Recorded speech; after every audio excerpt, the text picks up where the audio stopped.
How to catch a lizard in the woods. Well, first of all, a lizard's very difficult to catch with your bare hand. You try to approach that lizard and he's going to scurry right away, so what do? Well, go into the woods and grab yourself a stick that's about the size of your arm. Then dig up some roots from a coniferous tree or perhaps a deciduous tree. My favorite tree to use is cedar.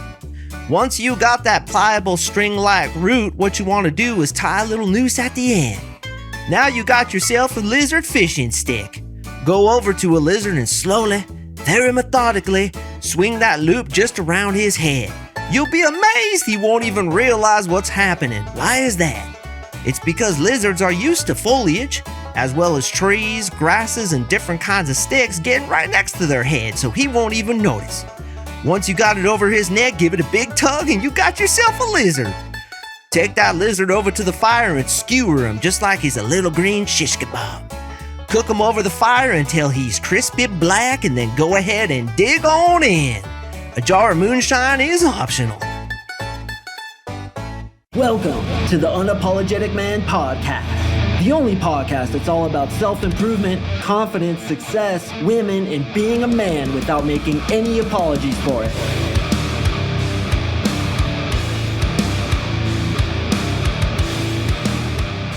What is up, you champions? Thank you for tuning in to another episode of the UMP. You clicked on this because you want to learn how to make a girl have a sex dream about you. Little did you know that instead I was going to teach you how to catch a lizard in the woods. I thought that was pretty funny, and yes, that was me. Don't know what you think of my southern accent, but I probably just saved your life, bro. If you get stuck in the woods and you need to eat something, it's actually true. You just make a little loop out of some natural foliage and you can just swing it over their neck and yank them and catch lizards that way. It's crazy. I've actually done it myself. But did you guys know that the most common way people die in the woods is hypothermia, freezing to death, getting too cold? That's why it's important to always carry a lighter with you when you go into the woods or some kind of way to make a fire, because if you ever get lost in the woods, the thing you want to do is build a big fire, just stand next to it the entire night, and then try to effect self-rescue or wait for somebody to rescue you. So I just told you two things that are going to save your life. First of all, bring a lighter, matches, a ferro rod, some kind of way to start a fire in the woods. Secondly, if you see a lizard and you're Starvemanian devil, you could catch that fucker with the strategy that I just taught you. So you're welcome. But you didn't click into this to learn how to survive in the woods. No, you want to cause that hot little girl to have a sex dream about you. And brothers, I got you on this one. Little warning about this. First of all, we are going to get into some esoteric, psychic, woo-woo kind of shit. So if you don't like that stuff, then kick rocks with your head down. Don't let the door hit you where the good Lord split you. Beat it, you sea donkey, because this isn't for you. If, on the other hand, you're open-minded to these kinds of things, or at the very least, you're interested in hearing what it is, then stay tuned because this is some interesting stuff. So to begin this episode, I want to ask you, have you ever had a sex dream about a girl? That's almost as obvious as asking you if you've ever beat off before, because we both know the answer. Of course, you've had a sex dream about a girl, probably waking up in a pool of your own cum and you're like, God to the hell, bro, this is such a Hasselhoff. Gotta change your underwear, gotta change your sheets. And you're like living at your mom's house and you're like sneaking your sheets by your mom so she doesn't know. A lot of crazy shit happens because of our goddamn sexuality, man. And I know some of you guys are so horny you'd fuck a snake if you could hold it straight. So obviously you've had a sex dream about a girl because when you're attracted to somebody, it's quite natural. We go into sleep and we subconsciously want to have sex with this person. So what does our brain do? It creates a sex dream about that person, and sometimes they can be pretty damn good. I'm sure a lot of you guys have had really good ones. But the question is, can we cause a girl to have a sex dream about us? And the answer to that question is unequivocally yes. Absolutely, you can do it. I've done it myself, and this shit is pretty woo-woo, pretty freaky. And when it works, it's even more freaky. You're going to be like, oh my hell, that shit actually worked. Because boys, there's a lot more happening behind the curtain. There's a lot more psychic connections, I believe, than what we think we have. A lot of people just think that your thoughts are your own. You're not psychically connected to people. You can't exchange energies in a way where you can pick up on their vibe. But look at the evidence in your life. Have you ever known something was going to happen before it happened? Have you ever thought of somebody and they called you? Have you ever had a situation where you just knew what the person was thinking and you were able to tell them what they were thinking before they even spoke up. Or coincidences happen in your life that you think are just too damn crazy to be coincidences. Now, when it comes to my own belief systems, I believe there are no coincidences. I believe that you're putting energy out there. You're attracting like energy. There is definitely such things as psychic abilities. We even have what are called etheric cords that are psychic cords that go between people, especially those that you love. And that's why you have these quote unquote coincidences. So we're going to leverage this stuff. We're going to use this stuff to hopefully get this girl to have a sex dream about us. Now, obviously, boys, the more the girl is attracted to you, the more likely this is to happen. That's why you need to be constantly attractive, using the gambits that I use, using the techniques that I use to try to get her attracted to you. Now, if you're trying to make some chick have a sex dream about you and she doesn't even know who you are, sorry, brother, this isn't the podcast for you. If you're obsessed with like Ariana Grande or Jennifer Lawrence or some shit like that, and you're like, ooh, I want to make them have a sex dream about me. Come on, bro. Let's get realistic. This is a girl that you know, probably a girl in your friends group, maybe a girl you know at work, or hopefully, and even better, a girl that's already mildly attracted to you, who you're talking to. Obviously, it goes without saying, the more attracted she is to you, the more likely she's going to have this sex dream about you. But I have used this effectively, corroborated later by her admitting it to me, on a girl who had absolutely no attraction for me until the sex dream happened. And that's the beauty of this causing her to have a sex dream, is it can ignite a very deep sense of attraction for you. And then when that happens, you want to act on it. So preferably, we're being constantly attractive. She's already attracted to us, but let's go with the general situation where it's a girl in your friends group, a girl at work who probably isn't attracted to you yet, and you want to get her to have a sex dream about you. That's going to be the basis. You can pivot and leverage depending on your own situation with this girl, but that's the basic situation. So first and foremost, we have to, as I mentioned, be as attractive as possible. That includes showing a high value lifestyle, being charismatic, being confident, making her laugh, and giving her less of us than what she actually wants. Let's say, for example, it's a girl at work who you talk to and you make laugh. You want to be walking away while she's laughing. This is going to make her want more from you. It's going to build attraction slowly over what I call a campaign, which is multiple touches over a somewhat long period of time, days, weeks, or even months, where you're dropping charisma bombs, making her laugh, and then dipping out before she's had enough of you. So that's the foundation. We have frame, we have game. We're constantly trying to get her attracted to us by using these techniques. Second thing you're going to do, especially if she's just a friend, a coworker, a girl that you're not dating, is I want you to ask her for advice about a girl that you are dating. And this, by the way, boys, is one of the best ways to get out of the friend zone. How do you get out of the friend zone? Treat her like a friend. Start asking her advice about other chicks that you're dating and showing her that you're attractive. So one of the biggest things that I do when I'm trying to get a girl attracted to me who's just a friend or an acquaintance is to ask her advice and talk about how the girl's really pretty. She's a model, but she won't leave me alone. And the advice that I ask the girl is, how do I get this girl to step off? How do I get her to leave me alone? Because she's like stalker Texas Ranger in this shit. I literally feel like she's probably in my backyard right now in a ghillie suit with the sniper rifle trained on my forehead as I'm dancing naked in my window, which I do every night at 9 p.m. So we want to communicate that pre-selection. We have other girls in our lives. Those other girls like us. And boys, I always use this on girls who I'm targeting. I ask them advice about other girls I'm dating who, and I just slip this in, real innocuous, who are really pretty, who are models, but who are just coming on too strong. I can't get them to step off. How do I get this girl to relax? How do I get her to step off? Could you please teach me that? So now when you're asking her that kind of advice, she's starting to see you in a different light. Rather than just being Mark, her friend, I'm Mark, the dude who girls are sexually attracted to. This unlocks something in her subconscious mind to give her the potential to equally be sexually attracted to you as well. Once you have that going and you feel like you have a nice foundation, we're going to use a couple embedded commands. Embedded commands are things that we use in NLP to command somebody to do something. Here's an example. Hey, bro, don't love my podcast. Don't do it. Just don't love my podcast. Don't love me. Don't fall in love with me now. When the subconscious mind hears anything with don't in the sentence, for some reason it drops off the word don't. And when I say something like don't fall in love with me now, what the subconscious mind hears is fall in love with me now. This again is called an embedded command. We use it in NLP to give a command that's embedded inside a sentence that otherwise looks like an innocent sentence. So what we want to do is tell her subconscious mind to dream about us. And one of the ways to do that is to say, I always dream about me traveling to Greece, for example.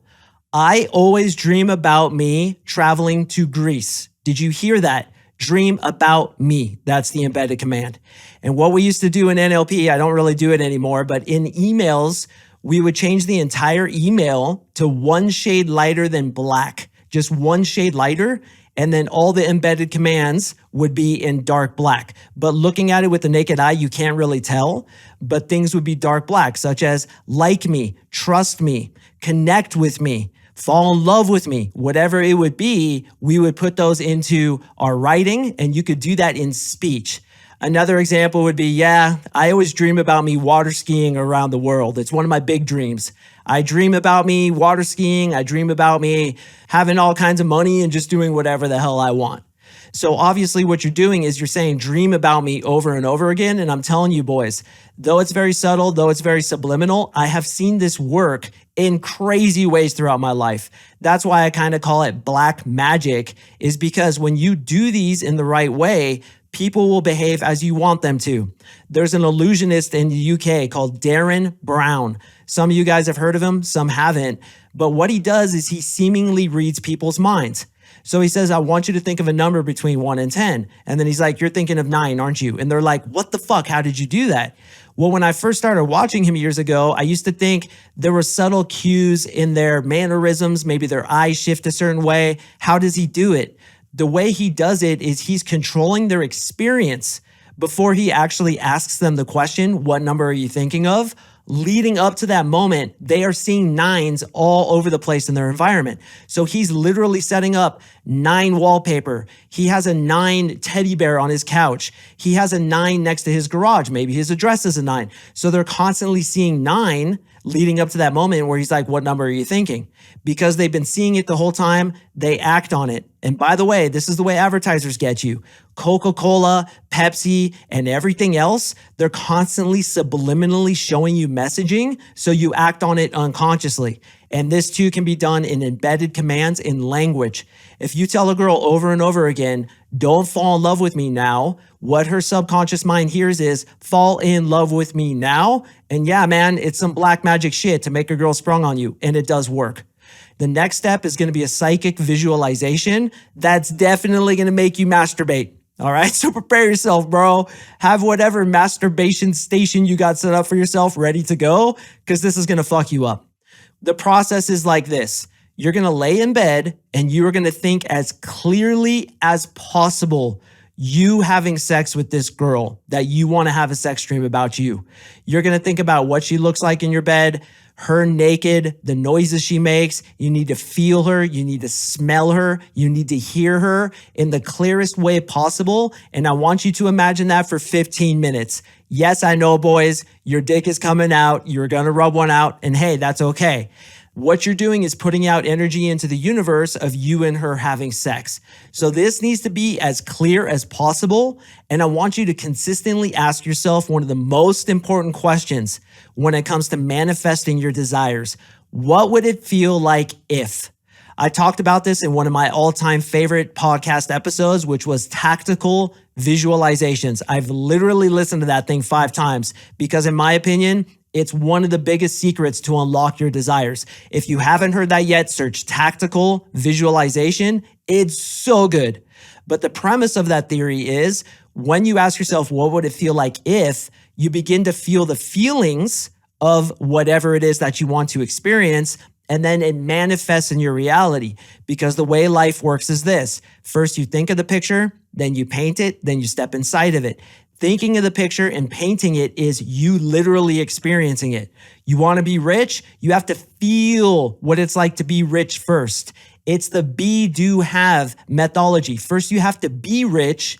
then you'll do rich stuff and then you'll have riches. It doesn't work the other way around. Once I get rich, then I'll feel rich. No. You have to feel rich first. You have to feel like a girl magnet first. And when having sex with this girl in your mind, you have to feel it as if she's there, almost to the point where you don't even need to have sex with her anymore because you've done it so clearly in your mind. That is going to put energy out towards her soul, her spirit. That psychic etheric cord that's connected between you and her is humming. And that vibrational energy of you imagining this is going straight into her, and it's going to start popping up in her head. The next thing you do is send her a message, and you say 10 different times, "Have a sex dream about me, Sarah. Have a sex dream about me, Sarah. Sarah, I want you to have a sex dream about me. Dream about me, Sarah. Dream about me." And you just put it out there 10 times, 20 times, whatever feels right, and really push it into the ether, push it through that psychic etheric cord, if you're like me and you believe those exist, all the way to her subconscious mind. You're going to do this at a time that you think she's going to bed. So if you believe she goes to bed 10:30, 11, you'll do it at like 10:30, 11, because then you're getting into that window of her subconscious. Now, you've been constantly attractive, hopefully. You've talked to her about other girls. You've done some embedded commands. You've visualized for 15 minutes having really great sex with her. And now you're calling her through that etheric phone cord, if you will, telling her to have a sex dream about you.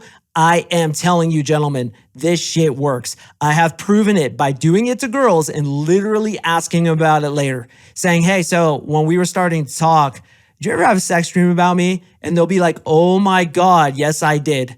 And I'm always like, "Yeah, I had one about you too. I wonder if we were already connected." Girls love that kind of stuff. So if and when she has that sex dream about you, she's probably going to act a little bit differently around you, at which time you would be wise to execute trying to get her phone number, trying to push the relationship to the next level, because this dumps a lot of attraction into the female mind. For those of you who have had sex dreams, which I'm assuming is about 95% of you, you know what it's like too. Even if the girl isn't that attractive, if you have a sex dream about her, you kind of want to see her the next day and you kind of look at her differently, don't you? You're like, "Damn, dude, like I wasn't really attracted to Sarah, but God damn, that dream kind of fucked me up. I kind of want to get her now." But that window only lasts a couple days, as you know. So if you see some different behavior on her part, dilated pupils, asking you personal questions, coming into your personal space, wanting to hang around you more, laughing at jokes that aren't funny, blushing a little bit, and all importantly, licking her lips, then you need to execute, maybe go for a number, say, "Hey, we should hang out sometime," because that sex dream has made her more attracted to you. Now, does this work 100% of the time for every single guy? Obviously not, bro. This is some woo-woo shit, some psychic shit, some like dark magic, quote unquote shit. But in my opinion, why not stack the chips in your favor and do everything you can to yank that girl that you really want? If Marissa broke up with me and I happened to be chatting at a girl at the gym that I really wanted to bang, I'd do this. Straight up, I do this because it does work, especially if you have a high level of concentration. Always asking yourself, what would it be like if, dude, what would it be like if that girl was just on my dick right now in my bed? What would it smell like? What would it sound like? What would her tummy look like? Her skin? What would she feel like? I want you guys to feel it. And then, yes, before you rub one out, just have a little bit of patience, control that red helmeted warrior in your underwear and do the entire visualization. And then I give you permission to rub one out. And maybe while you're rubbing one out, you're focusing yet again on her. And then afterwards you say, "Have a sex dream about me, Sarah. Have a sex dream about me, Sarah." And you give her a command psychically to do so. It freaking works. Gentlemen, this is obviously the most woo-woo that I get in this podcast, but we as unapologetic men are willing to explore different things. We have an open mind. And as we evolve more as a society, as a race of humans, I believe that psychic abilities are coming to the forefront and more people believe that they exist. I am 100% convinced that they exist because I've had some crazy shit happen in my life. Namely with my woman, Marissa, I can read her mind, bro. I know what she's going to say. I think about her. She calls me. We can almost like communicate telepathically. It's fucking crazy. And that shit exists. So use it to your advantage. I hope you enjoyed this episode. As a reminder, I drop podcasts on Mondays and Thursdays. So please stay tuned for the next one. And I will see you in the next episode.